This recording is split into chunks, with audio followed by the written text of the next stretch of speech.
So this video is about how to use the Microsoft Excel to draw the stress strain curve. And one thing about the Microsoft Excel is not only about the stress strain curve, but other curves, and also it can also do equation, that's linear equation with the graphs. So let's get started. Okay. But if this is your first time watching my YouTube video, please check the subscription button and subscribe, and also like and comment. So now I'm going to take a sample example, that is a sample question, and based on that question we are going to use that to see whether it will correspond using the Excel. So for this one we have that this is a question given to us for us to plot the engineering stress versus the engineering strain, and this is the graph they had. This is the graph they had. So when I'm using the Excel, for example, I want to know how they use, you see this one, I want to know how the scale will be used when I'm using my graph. Maybe I'm producing this on the graph sheet and the interval. Yeah. So this is the graph, and they gave us the load and the length. So we need to convert this into what? Engineering stress and engineering strain using their formula respectively. Yeah. So I have done that already, and I turn up to have these values for them. So I have the stress, this is the stress strain curve. I have the strain, sorry. So let me do it word. Let me edit this. So this is the strain. I have the strain. So I have the strain and the stress, which is the strain doesn't have a unit, but the stress is in megapascal, right? So we are going to do this, that you are going to represent this on a curve for us to know how the curve will be like. So please watch this video to the end. So now we are going to try to using the curve. So what you do now is you go to insect. Then before you go to insect, you need to highlight the values. So you go to insect. Well, and after going to insect, we have scatter diagram, we have this, but we are going to use the scatter with smooth lines. So if you do that, you see it has reproduced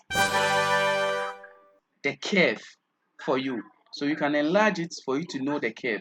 So this is how the curve will be like.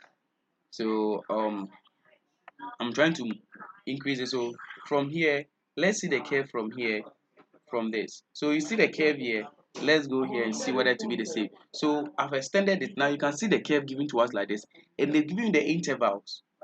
So if you are drawing this using the graph, you can use this software to make you know how the graph will be like. Okay, I'm going to teach you another thing. What if I don't highlight it and I go with sometimes when you highlight it, it's not going to appear like this. So let's see how you can do it when it doesn't appear like that. So you need to go to I'm going to refer this page and use a different one, and let's see.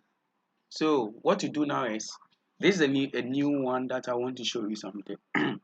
So you go to insect and you go to what chart, and what you choose is the scatter with smooth lines. When you chose this, that's it. You see the curve didn't appear automatically, so you need to issue it. So what you do is that you right click and you go to select data. So you go to select data. When you go to select data, you go to add. When you go to add, what you do now, they say series name. So you are going to highlight it. So when you highlight it, will come. Now you go to series X. You know your X is for what? The string. So you highlight the S. You highlight the S. So with a Y value, you're going to delete. You're going to delete this, right? Now, after you've done that, you are going to highlight the stress, which is the what? The Y, right? So you highlight the stress. So after highlighting the stress, this is what you get, and you press what? Okay, and you press what? Okay. So now you have your graph like this. So if you want it to be, you can design it. So if you want it to be like this, you have your graph like that, and they've given you the interval, they've given you everything. So when you are drawing the graph, you can use this. Yes, and this is the stress strain curve. Yes, this is a stress strain curve, right? Yes. So now after you've done this, there's something I will call, if I want to find the young modulus, which is the gradient of this. What I'll do now is I'll find the point that give me a straight line, and I'll find the gradient of that line. So now with this one, when you check that we can see that from here to here, it's like we have a straight line there.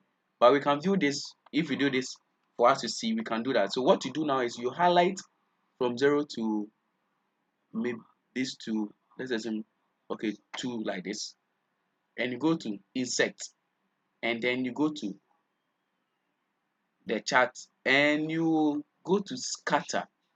Now when you see scatter, look at this. So this, when you check this one, it is from this. Let me close this so that you see what I'm doing here. So let me do it. Let me send it. Let me see. Let me bring this one here. So from here, I've reduced this. This is it when you open it. So after you've done that, you want to find the young modulus. You click on the point, that's the last point, and you right click, and you go to add trend line. When you add trend line, you can see that it's not that straight, but well, you can get a linear diagram from there. So it's straight, right? So from the 4 points, we had a straight line. It's a straight line, right? Now what you go now is you go to R square, you check R square. Now R squared must also always be 1. If R square is not 1, it means there's the line is not that straight. And after you go to what? What? Display equation on the chart. When you display the equation on the chart, the y that you've got, you know that y is equal to what? Mx plus c. So the m is the gradient, which represents the young modulus. And you see the m here, which is about 60,040. 60,040. I've not, if you choose maybe some of the lines, it will increase. Since our square is not 1, they are different. You can get more than 60,000, but because the lines I chose 1, 2, 3, 4 points. When you choose like 3 points, it's gonna give you a straight line, which will give you an answer. So this is how we can use the Excel to find the young modulus, and also draw the curve, which will help you when representing it on a graph, and give you an idea of the graph. Thank you very much for watching this video. I hope you liked it. Please subscribe for more videos.